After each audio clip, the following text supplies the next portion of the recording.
Okay, here's one of the brand new changers. First time opening the door. That's it. Hasn't been open in over 30 years probably. Alright, some car audio collectors might consider this to be sacrilegious or whatever, but here is a Sony XES C1 changer, factory sealed, as you can see. And this will be one of the two changers going into the car. I am going to have to open this guy and use it, but first I do want to test it just to make sure, after sitting for 30 years or so, that everything is functioning properly and it's all good. So we're going to go ahead and do that. So here we go.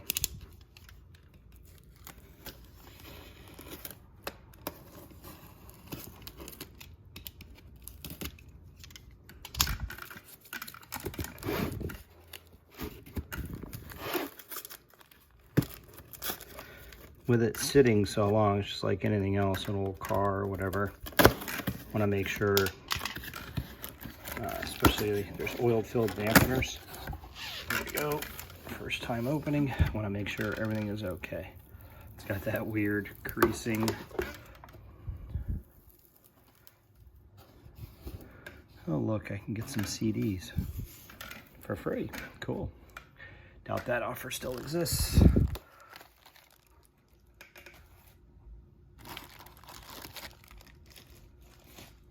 There she be. XA10B. Changer magazine.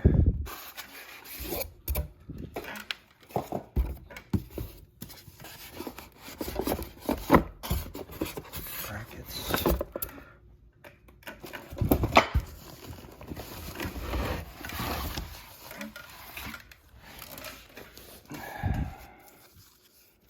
Very carefully.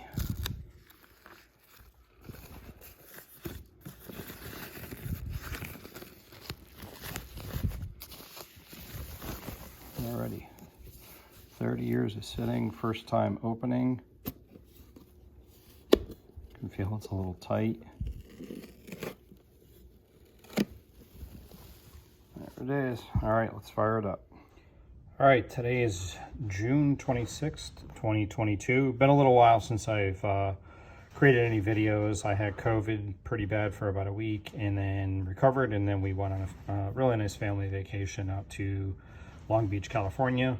Back today, one day left on vacation, and then back to work tomorrow. So what I'm doing here is got a couple of C1s apart, and the circuit board in the back that controls most of the unit, the control board, has a couple of capacitors on this one, and as you can see, they are leaking in bad. So I'm going to go ahead and remove and replace those.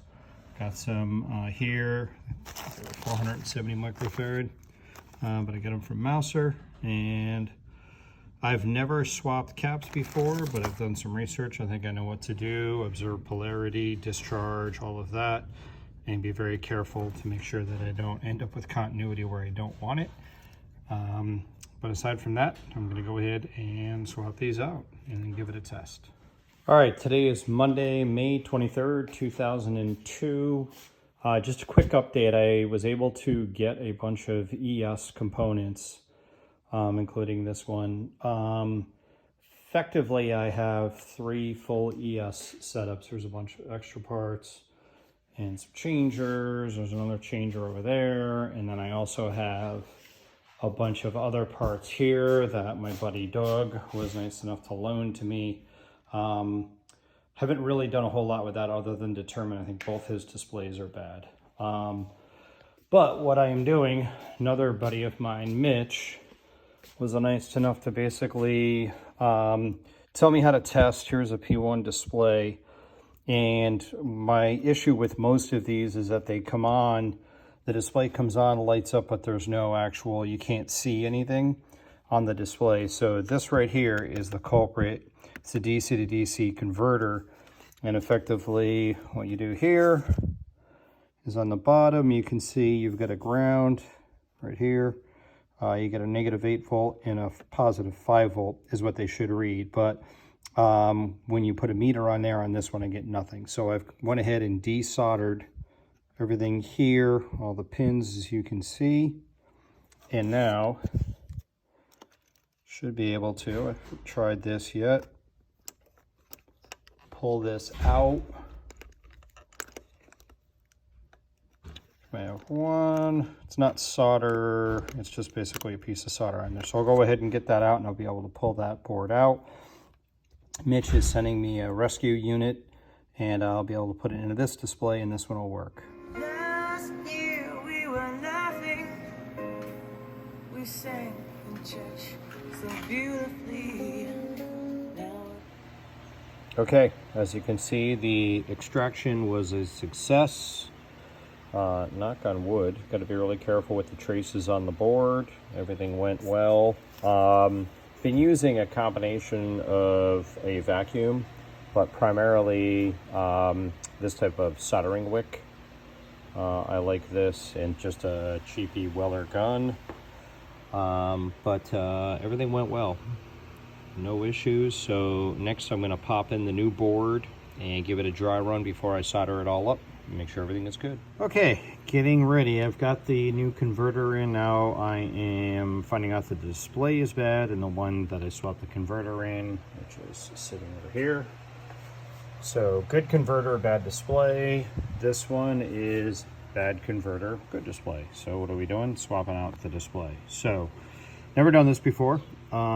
Just kind of documenting where specific screws are, cable routing and such. I have taken off the 2 screws that hold this. Just notating what I've got. Again, cable routing, especially with these lines, is critical.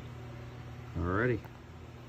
Alright, documenting, got the dimmer wiring. So purple, white, and then a couple of whites and a blue, and then green and white, yellow, white over here. And I'm being cognizant of where these come in. So right here, it's going to be yellow to yellow, orange to orange. So make it pretty easy for me. This one's going to be an orange to orange 3-pin right here. This one, and then this other blue one is going to go over here. And it looks like it's conveniently tucked underneath that, so I'm going to probably pull the board. Alright, this video is going to show, if you notice in here, I've got the new converter. Thank you, Mitch. This one I also had to swap out the display from the other unit that I was showing earlier, where the display was bad. So I've been testing it extensively. Power it up. Unit comes on as it should. Display looks great.